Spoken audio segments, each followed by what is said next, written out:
got a nice little job aside from the bigger projects I've been working on at the minute. It's just to make a little fireplace for a good friend of mine. Put the details of the drawings on the screen now. This is basically what we're going to be making. It's quite funny actually how he asked me to make this. He said, I just need 3 bits of wood to make up a fireplace. Sometimes you've got to tease people into doing something for you with a bit of a lure, and that was definitely the lure to make it sound like a really nice easy job. So here we go, let's get into it, see what we can do. So looking at these plans here, obviously it is 3 bits of wood. I'm going to use tulip wood for this project.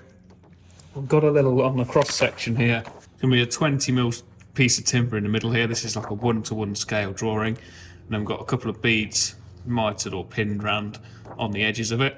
Created a hollow back on that piece of wood, and that allows me a bit of room for scribing it back to the wall, so any uneven walls, the plaster's not going to foul on this wide board and be really difficult to deal with at the fitting stage. Then going to have a little black surround of metal around the fireplace as well, so that's going to sort of protrude back into the fireplace, probably be a 75mm angle iron in both directions. And then the top of the fireplace is going to have this like Cornice type moulding under it with a little demould to match the cupboards I made in previous videos. You've seen the alcove cupboard shelving. This is going in the same room, and that's how, like, the detail at the end of the fireplace, so you look at the face around there. So that's what we're going to make. Let's get started on this one. I'm just going to plane up some 1-inch timber to make up these sides here and get them jointed up, along with the timber to make these little beadings. They're just like a parting bead really, with a half round demoulding on the end. So I'll get the timber out for a start. Usual process through the workshop, then onto the cross cut, cut to length, then rip down on the bandsaw, and it's a nice flow through the workshop and onto the bench, ready for planing up.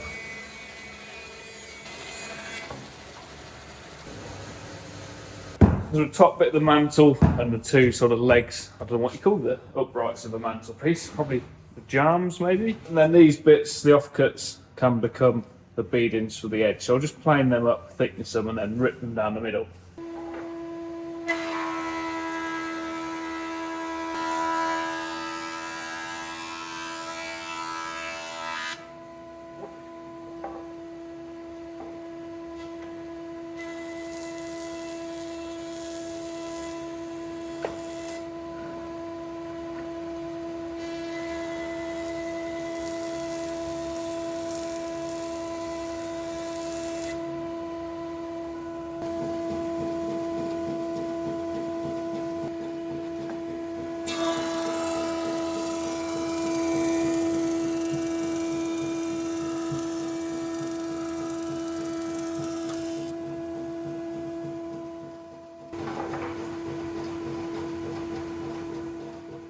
Okay, so that's all my little bits planed up. The make on this is pretty simple. I'm just going to domino the main frame together. So let's cut all these bits off to length.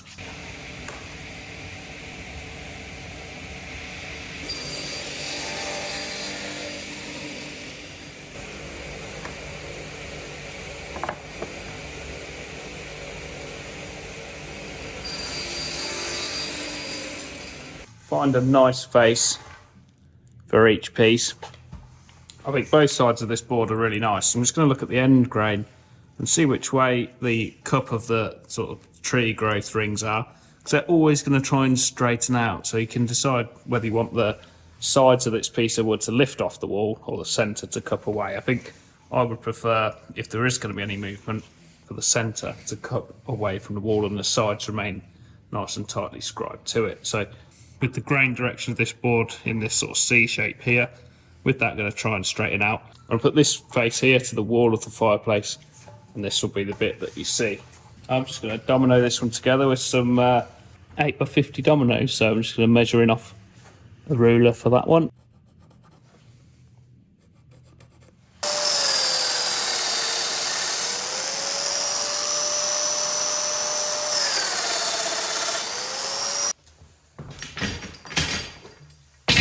What I didn't know before now was that Trend, I've cut right through the logo there, it's brilliant advertising, but Trend actually make dominoes. They're a slightly different shape, so Yeah, it might be worth a try, see if they suit some people better than the standard dominoes. They look really nice quality, to be fair, so we'll give them a go in this little project, see how they work out.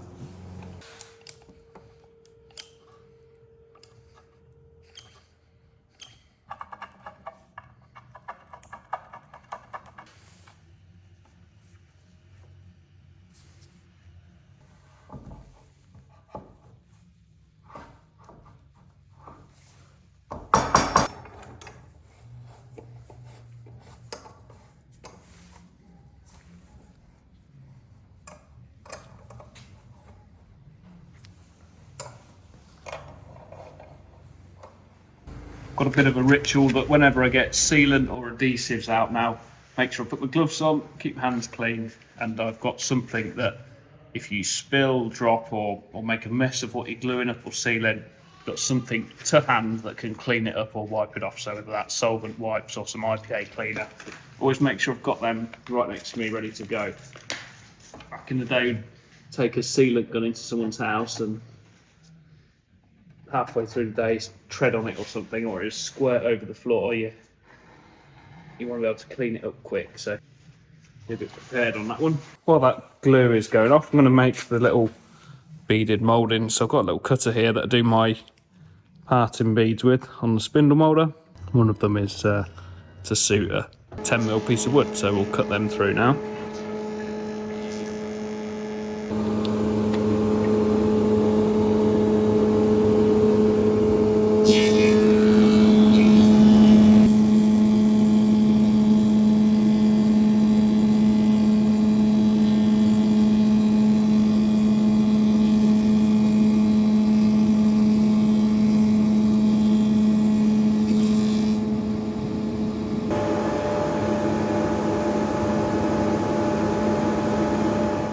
Get them mitered in place now, and they all sit in and pin and glue to them sides like that, and create just a really simple, beautiful little detail on the edge of that fireplace. Right, time to mould up these cornices. I've lost my limiters for this cutter, so super dangerous. Don't try this at home. Can't really explain it to you on camera, but this thing, when it fires up, you feel it beating in your chest. It's like whacking round. It's a massive cutter with a big protrusion. It's really dangerous. Highly, highly dangerous, this thing. You want to stay well clear of it.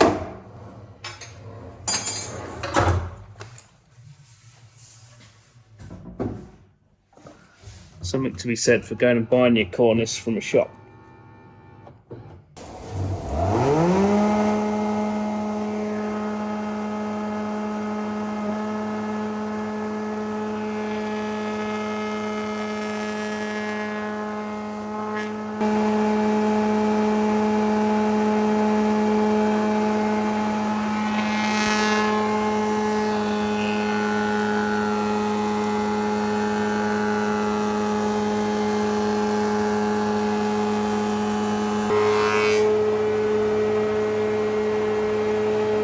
I've got that chunky moulded. I've just cut a sliver off the end of it because I've not got this perfectly square block that I've moulded it on.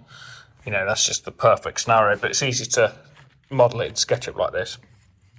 I've got to cut some bevels on to make up the flats of how it sits in this sort of makeup of the fireplace. So I've just lined them up and drew some sketch lines on there, and yeah, something like that. I can now take these bevels using the little trend angle jig. If you've not got one of these in your workshop, they're so cheap and they're amazing. I'd recommend sort of getting one of every size that they make. So the 200, 300 and a 500, I think it is. It's such good value, and they last forever. Amazing bit of kit. I can just guide that on there, take that angle. Let's say 121. And I can put that in my spindle and just mould that off.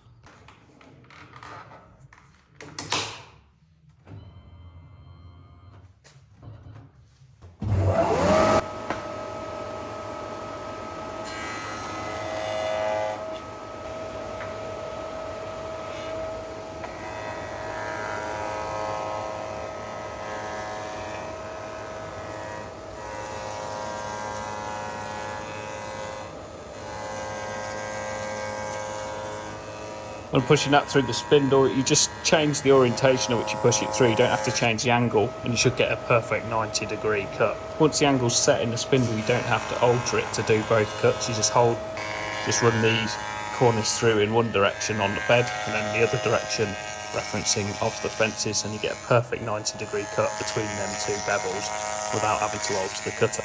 So if we come back to that drawing, this is going to be the top. This bit, obviously inverted.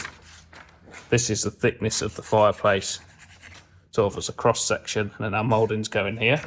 So after them cuts, look, should land just on them lines like so. Perfect, look at that, beautiful. I give all them little components a bit of a sand before we assemble them.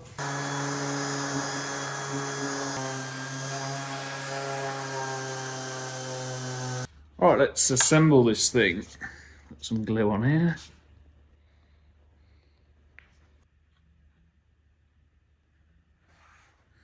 Got myself a little jig to set the height consistent on both sides.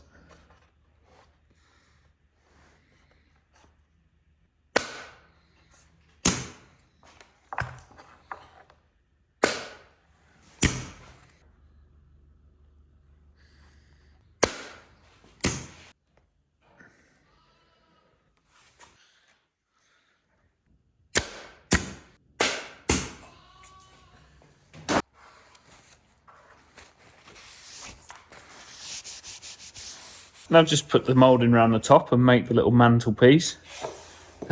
Just got to dress that little bead there and cut it back about there somewhere, just so it sits flush and sort of scribes into the bottom of that moulding there as it runs round.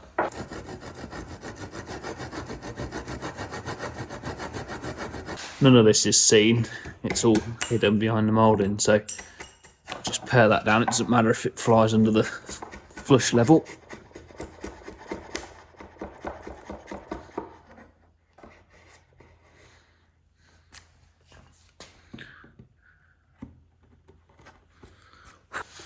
Scribing that in.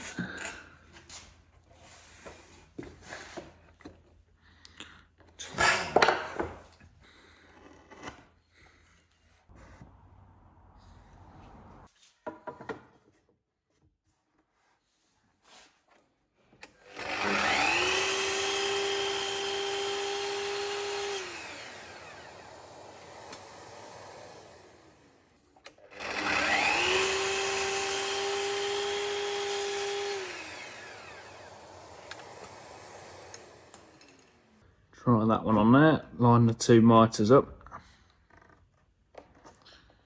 Just let these sit about right. Beautiful. I'll take that while I check the other end so it can't move in the length.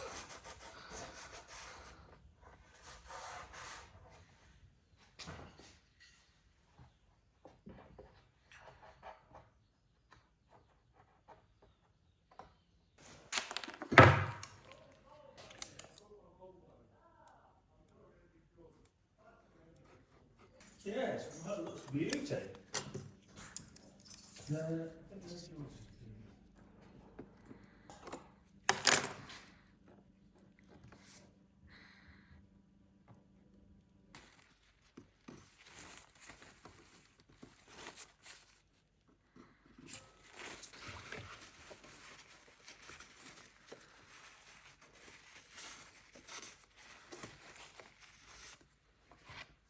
I've still got the clamps on the other end, but I can start working on screwing this to the mantle. So I want the screw to bite in sort of on this flat section if possible, but in as much meat of this moulding as I can. So that is a good spot for the sort of screw to be drilled in from.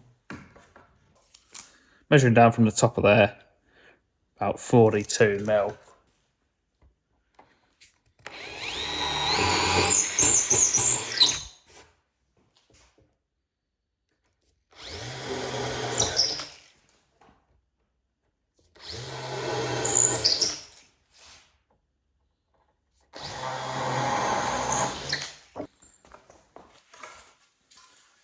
sit that in place now. Hopefully it fits still. Oh, beautiful.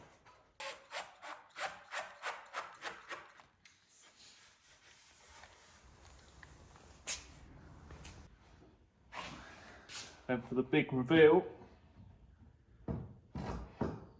how's it look? So,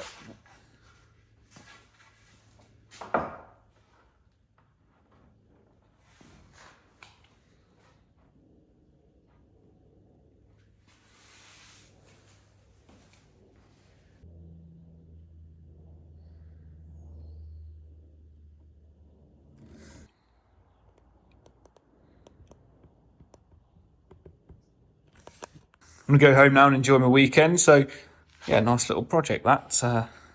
Yeah, what do you reckon to the mantle? Do you like the mantle? Give it a mark out of 10. I think that's quite cool for a day's work. Beautiful thing. Absolutely beautiful.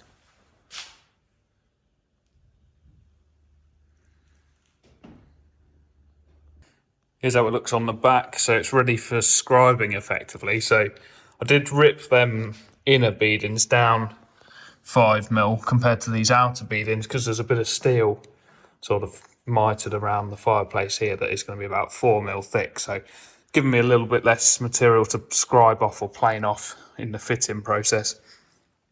But yeah, it's got a nice hollow sort of inner section. So I'm not got to relieve this if the plasterwork's a little bit wobbly between this point and this point. So it makes my life easier when I come to fit it. And I'll probably film the fitting process while I do that as well. So keep an eye out on the channel for that one if I do it.